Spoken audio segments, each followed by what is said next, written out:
কাশ্মীরের পাহেলগাঁওয়ের বর্বরচিত সন্ত্রাসবাদী হামলার প্রতিবাদে ২৬,০০০ চাকরি বাতিল, দুর্নীতির বঞ্চনার প্রতিবাদে সংশোধিত ওয়াকফ আইন ২০২৫ বাতিলের দাবিতে ডোমজুড়, কলোরা, রায়পুরে এক প্রতিবাদ সভায় বক্তব্য রাখলেন পীরজাদা নওশাদ সিদ্দিকী। নিজস্ব সংবাদদাতা গরিব রিকশাওয়ালা, গরিব ফল বিক্রেতা, গরিব চাওয়ালাকে দিয়ে বলছে এইটা কেন, এই আক্রমণটা কেন হলো, এই আক্রমণ কেন হলো? জবাব তো অমিত শাহকে দিতে হবে, জবাব তো শুভেন্দু অধিকারী নেতাদেরকে দিতে হবে, জবাব তো ভারত সরকারকে দিতে হবে, জবাব তো মোদীজিকে দিতে হবে। যে কাশ্মীরের মতো জায়গাতে 5 মিটার 10 মিটার ছাড়া ছাড়া সেন্ট্রাল ফোর্স থাকে, সেই রকম জায়গায় পৃথিবীর মধ্যে সব থেকে বেশি ফোর্স যদি কোনো জায়গায় থাকে সেটা ভারতবর্ষের কাশ্মীরে, তাহলে ওই জায়গাতে 2 ঘন্টা ধরে ফোর্স কোথায় ছিল যে তারা আমাদের নিরীহ নাগরিকগুলোকে খুন করলো, খবর চলে গেল? প্রশ্ন করবেন না?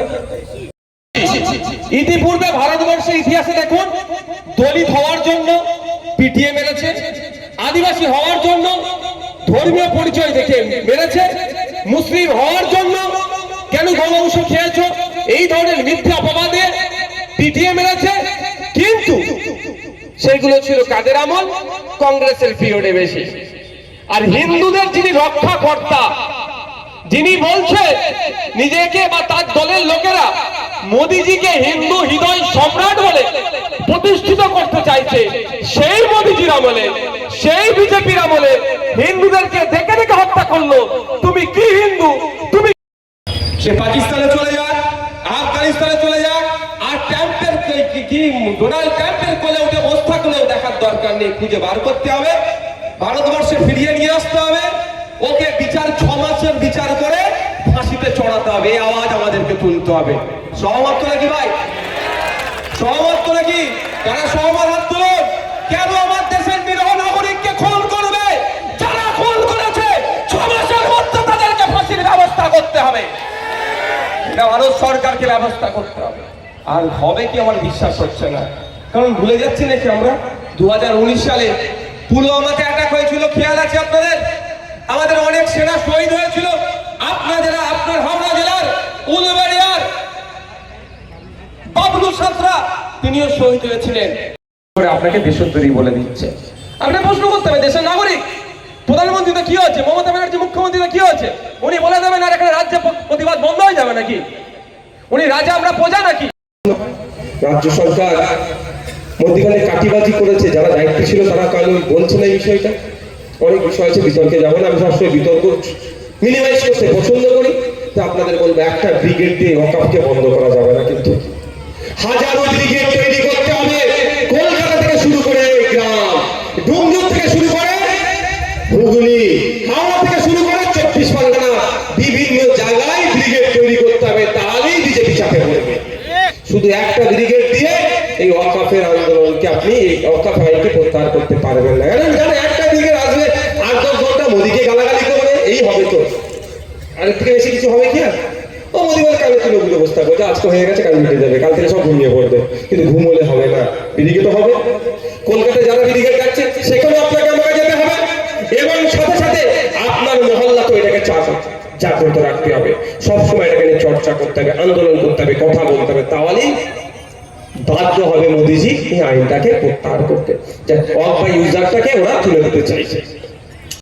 বিচারিতা করছে, একটু দেখুন।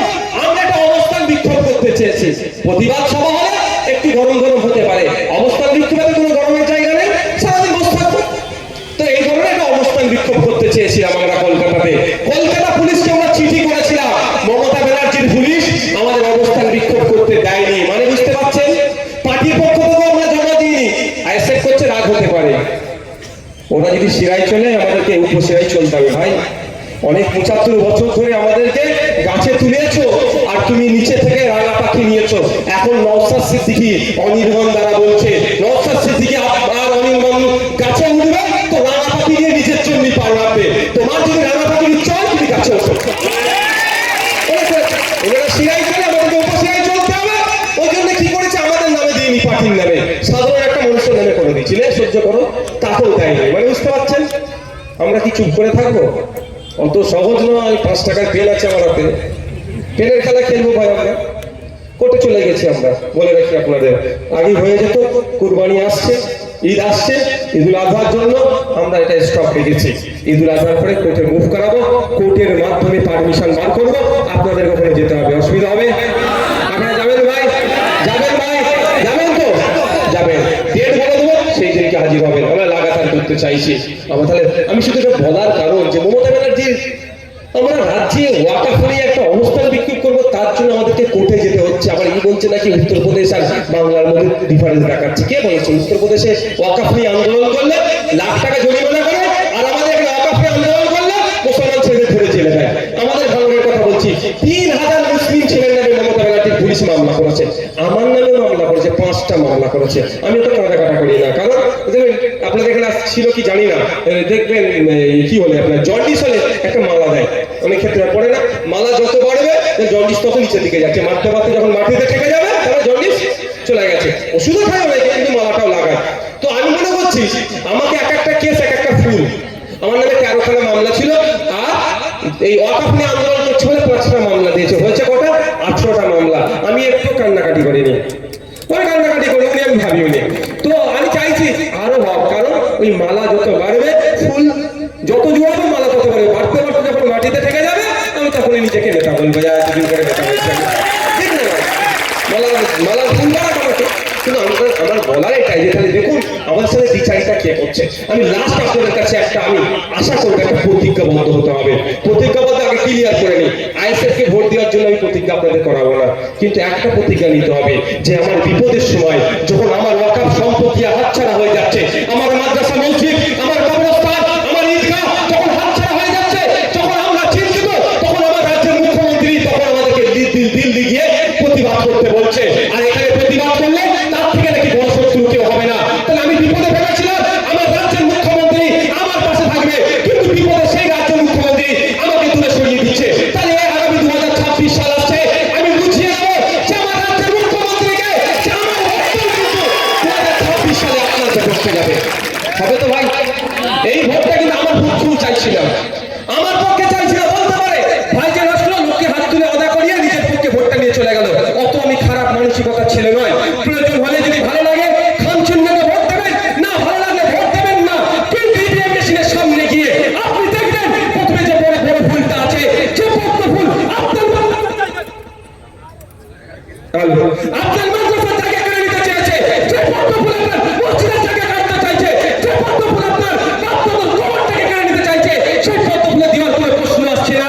আপনার প্রতিবাদ করতে গিয়ে যে জোড়া ফুল আমাদের পশ্চিমবাংলায় আমাদেরকে ডিস্টার্ব করেছে, সেখানে আমরা ভোটটা দেবো না। খবর কি ভাই? মনে করবেন বিজেপিকে আটকাতে হবে সব ভেবে লাভ নয়।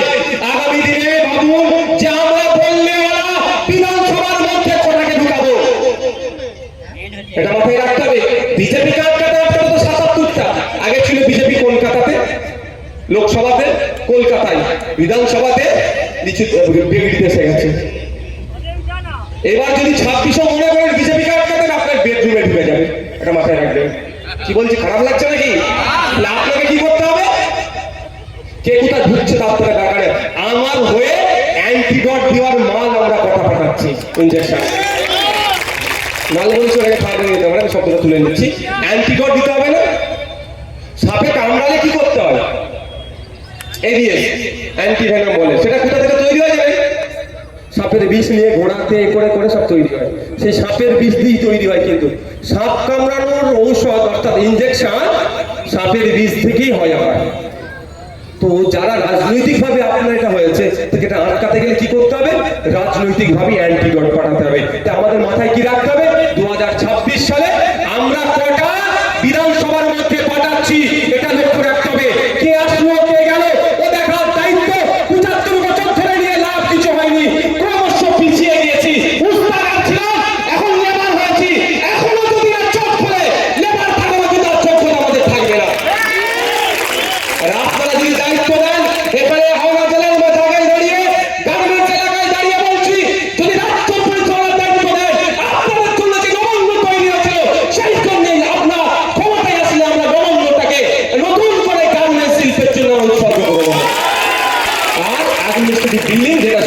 ফিরিয়ে নিয়ে যাবো। একটা মজার কথা